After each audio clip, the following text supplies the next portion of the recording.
Salut! Ces prochains jours, nous allons réaliser une reverb à ressort à lampe. Dans le passé, j'ai déjà construit l'unité de reverb Fender. Je l'avais construite à ma façon et j'avais eu quelques soucis que j'avais pu régler quand même. Donc dans ce nouveau projet de reverb, je vais tâcher de ne pas reproduire les mêmes erreurs. On pourra aussi en parler. Cette nouvelle reverb, je vais partir du schéma assez simple de la Lamington. La reverb à ressort a d'abord vu son introduction dans les orgues des années 30 pour simuler la réverbération d'une église.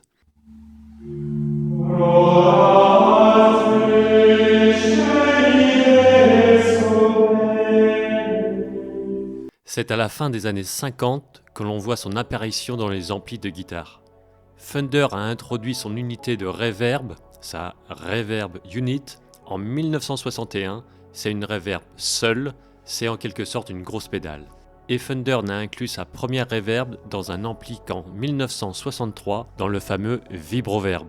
Les guitaristes apprécient la reverb à ressort, ils disent qu'elle donne un son plus organique, avec un rebond particulier, et ils notent un côté métallique et un côté enrobant le son. Voyons ensemble le schéma de cette reverb Lamington. Nous voyons d'abord deux triodes qui appartiennent à la 12AX7, que je remplacerai par son homologue russe, la 6N2P EV.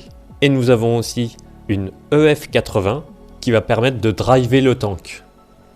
La particularité de ce schéma de reverb, c'est qu'il n'y a pas de transfo entre la lampe et le tank. On va regarder le trajet du signal.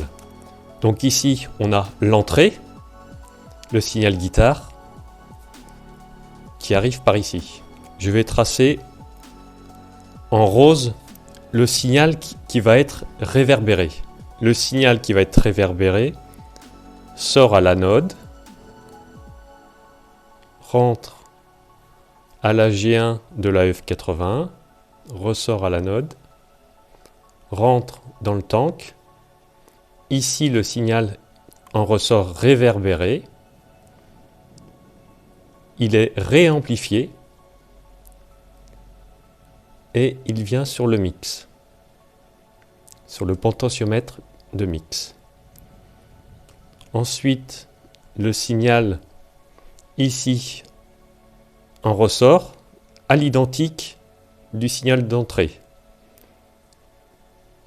Et directement, il arrive sur le potentiomètre de mix. Et ce potentiomètre va nous servir à mixer le son d'origine et le son réverbéré. Donc à la sortie, on a un mix des deux. Et on va parler du potentiomètre de Dwell. Le potentiomètre de Dwell va servir à gérer la quantité de signal entrant dans le tank de reverb et donc la quantité de signal qu'il y aura dans le ressort. Regardons le tank de plus près. C'est avant tout l'organe principal d'une reverb à ressort.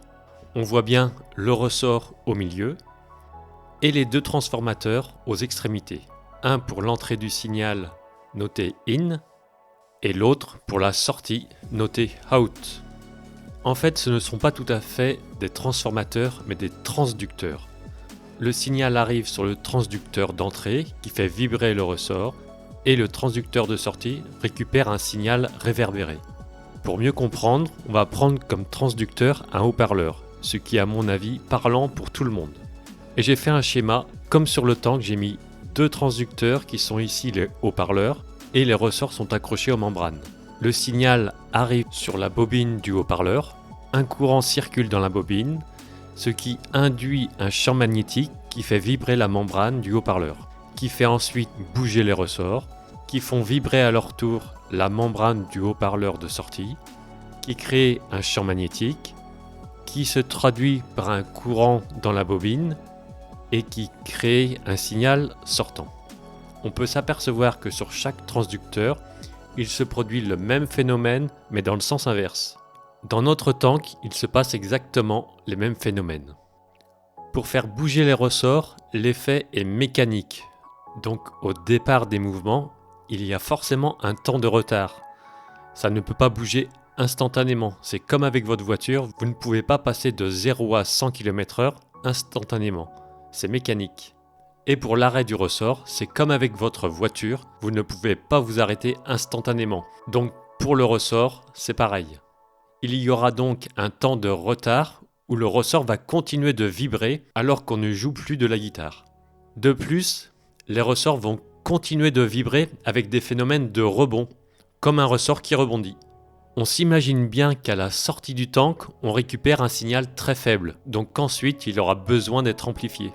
Il existe 3 modèles de tank, plus ou moins longs pour les différentes richesses harmoniques. Le plus petit fait 18 cm de long, le moyen 23,5 cm et le plus long mesure 42,5 cm. Pour notre reverb, nous allons utiliser le tank moyen. On en a fini avec la présentation de cette pédale de reverb Lamington. Dans une prochaine vidéo, nous verrons la réalisation de l'électronique. Vous pouvez voir que j'y travaille ardemment et je vous dis à bientôt.